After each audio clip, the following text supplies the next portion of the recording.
आज का विषय है सुरक्षा बलों में सुरक्षा सेवानिवृत्ति प्रवृत्ति। देश में कार्यरत विभिन्न केंद्रीय सुरक्षा बलों जैसे BSF, CISF, CRPF, ITBP, SSB, जो कि CAPF central armed police force के नाम से जाने जाते हैं और इन्हें अर्धसैनिक बल के रूप में भी जाना जाता है। ये बल देश की सीमाओं की रक्षा में लगातार लगे रहते हैं। जब तक कि दुश्मन देश से युद्ध न घोषित हो जाए, वह भारतीय थल सेना इनका स्थान न ग्रहण कर ले, तब तक सीमा प्रहरी के रूप में पूरे वर्ष सतत सीमा निगरानी में लगे रहते हैं और आए दिन आतंकवादी घटनाओं में मारे जाने की सूचनाएं भी इन्हीं अर्धसैनिक बलों के जवानों की आती है। इन्हीं लोगों के सिर भी काट लिए जाते हैं और पाकिस्तानी रेंजर कई मौक़ों पर ले जाकर उनका वीडियो भी वायरल करते हैं। इन बलों में एक नया चलन देखने में आया है। एक रिपोर्ट के मुताबिक पिछले 10 वर्षों में सीएपीएफ के करीब 81,000 जवानों ने वॉलंटरी रिटायरमेंट यानी कि स्वेच्छा से सेवानिवृत्ति ले लिया है और 16,000 जवानों ने नौकरी से त्यागपत्र दे दिया है। समस्या गंभीर है, लेकिन सरकार को कोई अंतर नहीं पड़ता है। आखिर इन अर्धसैनिक बलों से जवानों का मोह भंग क्यों हो रहा है? ये विचारणीय तथ्य है, लेकिन सरकार विचार करने को बाध्य नहीं है, वरना आने वाले दिनों में इन फोर्सों में लोग जाना बंद कर देंगे। सरकार को चाहिए कि ऐसे सुरक्षा बलों में भर्ती होकर देश के नाम पर बलिदान होने वाले लोगों के लिए कुछ तो समस्याएं होंगी। क्यों लोग शैक्षिक सेवानिवृत्ति ले रहे हैं? इसका संभावित कारण मैं बताना चाहता हूं, जो इस प्रकार से है। नंबर 1, जवानों को ज़रूरत के समय आर्मी के जवानों की तरह साल में 2 महीने की ईएल या सीएल की छुट्टी न होना। दूसरा, अनुशासन के नाम पर जवानों के साथ अधिकारियों द्वारा किया जाने वाला निम्न स्तरीय व्यवहार, परिजनों से लंबे वक्त तक दूरी तथा दूर दराज निर्जल स्थानों में एकांकीपन के घुटन भरी सुविधा विहीन दिनचर्या व जिंदगी।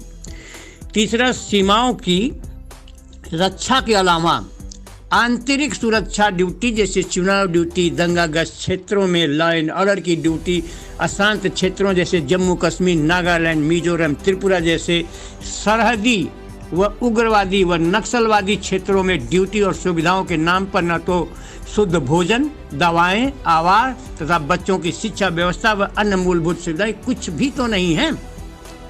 चौथा नंबर, जहां आर्मी को फ्री राशन, मेडिकल, कैंटीन, केंद्रीय विद्यालय तथा परिवार को सभी सहूलियत दी जाती है, वहीं अर्धसैनिक बलों को जवानों को ऐसी कोई सुविधा नहीं दी जाती है।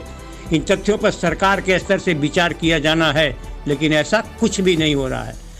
5वां कारण है, सन 2004 के बाद जो इन सुरक्षा बलों में भर्ती हुए हैं लोग, उन्हें पेंशन की कोई सुविधा नहीं है।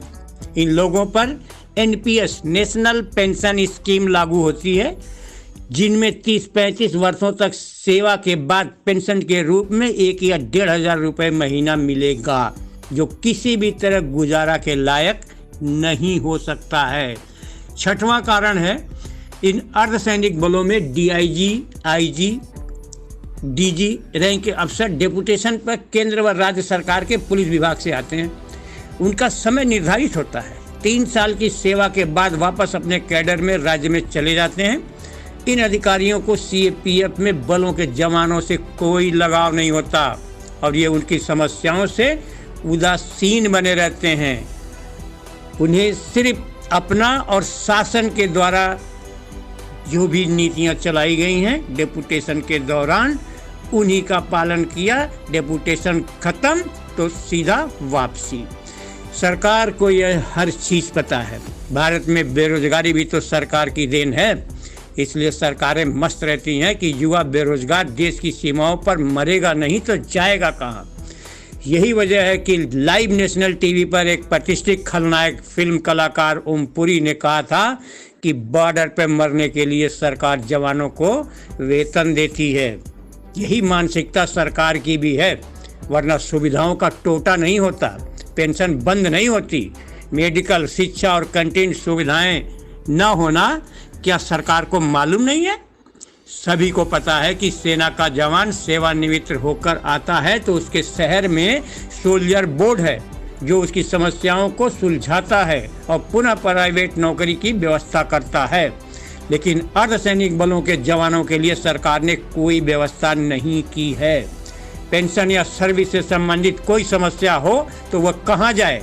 यदि वह कश्मीर या नॉर्थ ईस्ट से रिटायर होकर आया है तो वहाँ वापस अपनी समस्या बताना भी एक टीढ़ी खीर साबित होती है।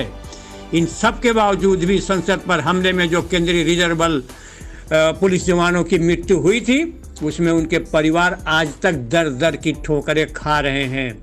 कुछ भी नहीं मिला, सिर्फ आश्वासन तब भी दिया गया था और वही आश्वासन आज भी दिया जाता है। अगर कोई सरकार की चौखट तक पहुंच भी जाता है तो इस घटना में सुरक्षा बलों ने सबक जरूर सीखा होगा। यदि ऐसी घटना पुनः हुई तो निश्चित रूप से सुरक्षा बलों से ज़्यादा लाशें इस नामी गिरामी नेताओं की गिरेंगी। अभी भी समय है, सरकार को संजीदगी से सुरक्षा बलों के कल्याण से संबंधित तथ्यों पर विचार करना चाहिए और कम से कम 2004 के पहले लागू पेंशन को बहाल करे। सेना के बराबर छुट्टी, कैंटीन सुविधा तथा उनके बच्चों की पढ़ाई व परिवार की मेडिकल सुविधाएं दी जाएं, वरना धीरे धीरे अर्धसैनिक बलों में भर्तियों की समस्या विकराल रूप ले लेगी, जो कि देश की सुरक्षा के लिए एक चुनौती बन जाएगी। ये बिल्कुल सत्य है कि हर नेता इस चीज़ को जानता है, जानबूझ के बेरोजगारी पैदा करता है ताकि ये गरीब तबके के लोग देश पे शहीद होने के लिए, सीमाओं पे जान देने के लिए, सेनाओं इस तरह के अर्धसैनिक बलों में भर्ती होने के लिए विवश रहें। ये सच्चाई है और ये हकीकत है। Bureau chief Devendra Kumar, A to Z news, Gorakhpur.